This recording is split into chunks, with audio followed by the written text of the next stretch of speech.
Shaneellee yaabbichuun soomartaani. Shanee fi isallee achootaanii geechoo abbichuun nama ajaa'ibaati bara. Siyaasa baratan akka abbichuu hayyummaa qabaatan beekumsa qabaatan haala yeroo irratti yeroo eeggatanii waan hundaa bakka isii kaa'u akka Dr. Abiy Ahmed Ali rabbiin ilma akkasiin waa kennu hunda kennaa. Hinaa'u waan godhu beeka yeroo itti dubbatu yeroo itti waa godhu.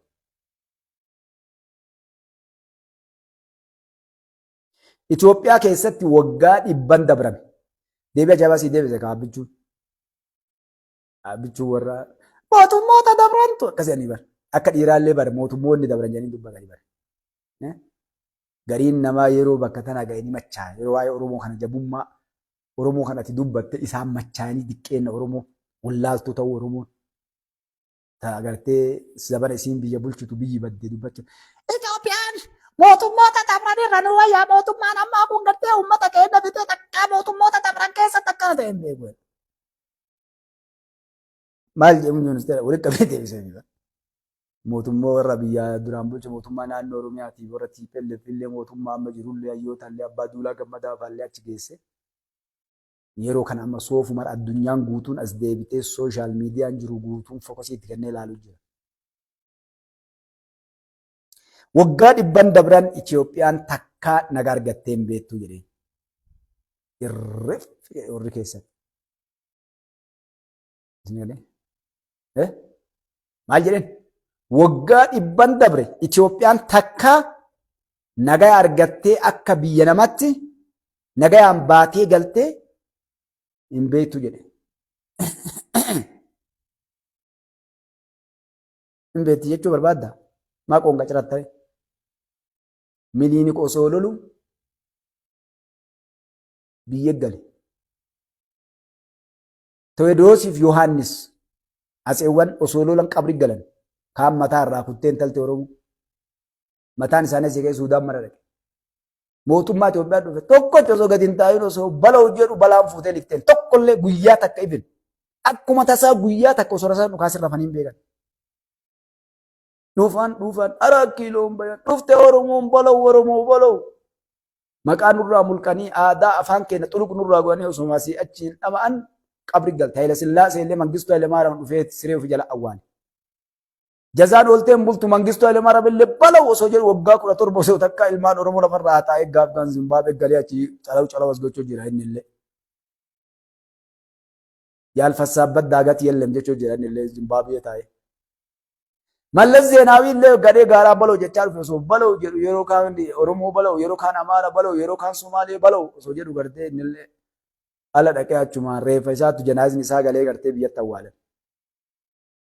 Haayile Maariyaam qaruuti akkasuma laalee abbaa kiyyaa akka warra dabreen dogongoro jedhee Oromoo jalaa gore. Fayyaalessi keenya as gubbaa baay'ee mootummaa akkana nu fixa. Kanaafuu waggaa 100 dabree Itoophiyaan nagaa argattee hin beektu. Akkuma jedhe kan kun bala'u osoo jedhe osoo maaluu dhufu lafti itti dhiite hunda isaatu. Abbichuun siidaa olii guuree araa kiiloo kaayuu jira. Turistiin alaa dhuftu guutuun kun eenyu Miliinik. Namni nun duubanu jira. Miliinik akkana dalagee laa kijiba sun. Seenaa Miliikinoo kitaabni jechuu deemti magaalaan ayyaa shaallaa. Akkamiin Miliinik Oromiyaa dhufee qabala dhiqachoo dhufuu isaatii fi marraa meeqa lolee akkamiin falfalaan Oromoo akka cabsee fi loloota inni godhee fi harka numureef harma numureef calii calanqoo fi hunda isaa waa inni ta'ee bakka billi jiyyaasuu kenne Abashoonni gartee akkana godhee Itoophiyaa isatu ijaaree akkana godhee Oromoo barsiisee sabaa sablammoota san godhee Oromoo Madagaskaarii dhuftee akka nu dhiibdu daangaa Sumaaleef Keeniyaa kanaan ol seentee akka achirraa nu dhiibdu jedha baruun Gondarii Goojjamni nu deebistee jedha.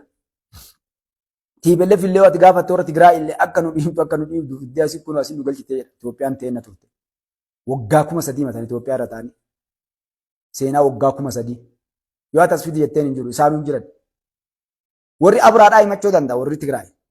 Yaman irraa dhufu akka itti dhufan gartee Aquraallee itti buutee jirti isaan ni jira jechuudha gartee.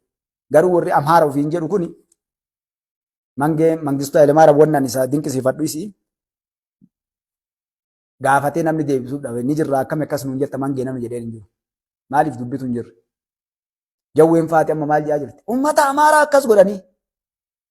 Akkas nu godhanii jedhe abbaa jawwee. Akkas nu godhanii jedhe. Oromoon akkas nu gootee jedhe. warri Oromummaa gadi hin dhiisin warri dachii irra dhalatee guddate akkas nu gootee jedhi malee Oromoon akkas nu gootee Oromoo Amaara akkas godhanii jedhi Tigree akkas godhanii balleessuudhaaf jeneraalonni Oromoodha. Muummichi ministeera Oromoo bakka hunda qabatte kootaadhaan nu hiruu qabanii ati jettu isaanii siin hirru. Maajoritii ruul maanoritii raayitan. Uummanni guddaan biyya bulchaa mirga uummata xiqqaa eega dubbiin duute eegas. Ani hin jenne yookaan dhaabbichuun hin jenne uummanni Oromoo hin jenne heera addunyaan tumatte. Uumamattuu nama 5 nama 20 bulcha yookaan nama 5 nama 10tu harkaan caalata. Namni 10 yoo olii galee kan namni 10 jedhe caala malee kan namni 5 jedhe hin fudhatamu. Tanuma dubbiin. Minority rule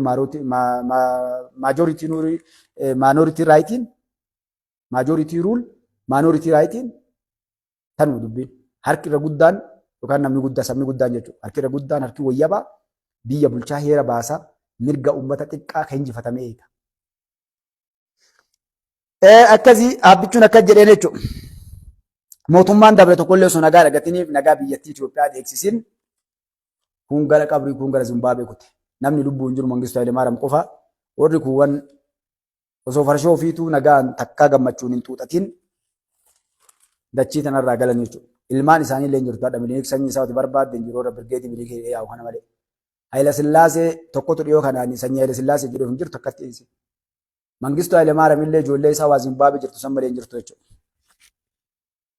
Sagaleen ni jirti akkam jihaati namni kuuwwan dhaguu jira.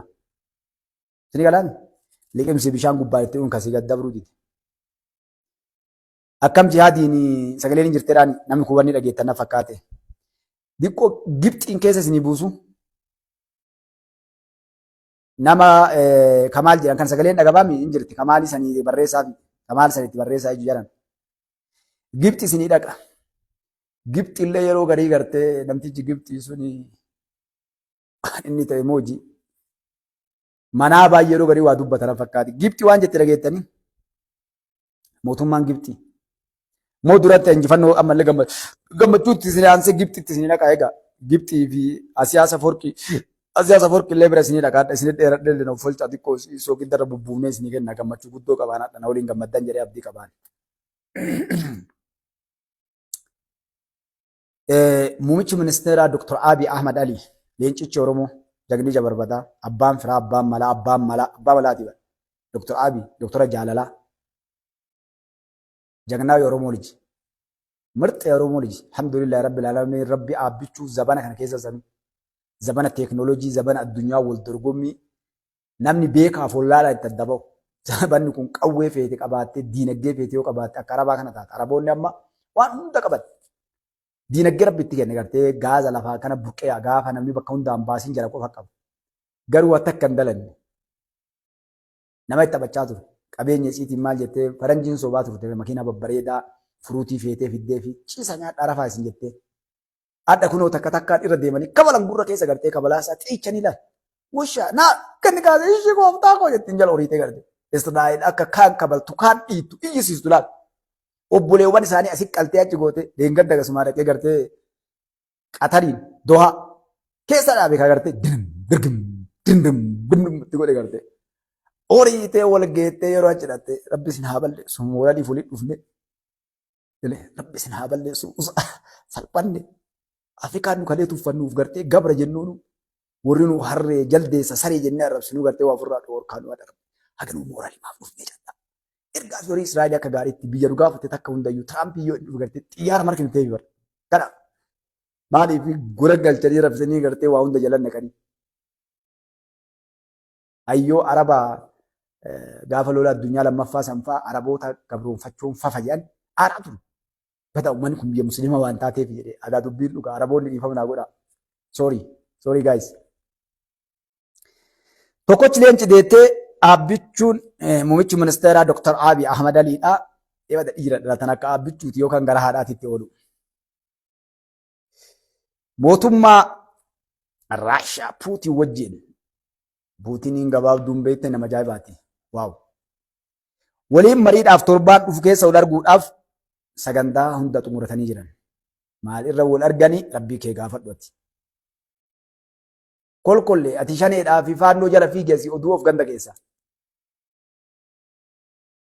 Abbichuu 4 kiiloo baasaadhaa fi hirriba dhabe halkanii guyyaa gartee Dhuufuu tantee dhuuftee gartee kan isima dheessitu leenca kana wajjin dubbattaatti. Torbaan dhufu keessa rabbi biraa taates inshaallah mootummoonni lamaa wal arguu deemanii jedhan. Karaa dippiloomaasii akkasuma karaa diinagdeetii fi inarjii akkasuma immoo teekinooloojiitiin biyyoonni tun lamaan biyya saahiba jajjaba akka gaarii waliin jirtu waan taateef amma hoo maal irra walii galan maal godhuu deeman kan jedhu namoonni yaada adda addaa kennachaa jira. Gariin namaa immoo waan baalee keessaa kana gammachiisee abbichuu jallachuu waliin bilbilanii baallama qabatanii jira gartee.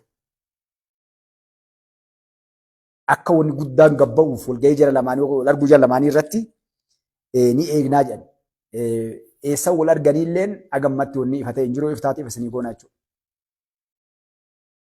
Raashiyaa keessa immoo Itoophiyaa keessatti eenyutti dhufa. Amma kaazabanni akka laalutti dhaabbichuun amma achi itti dhufan malee namatti akka hin dhandhee mul'achaa jira. Ammaan fiicharuuf duratti.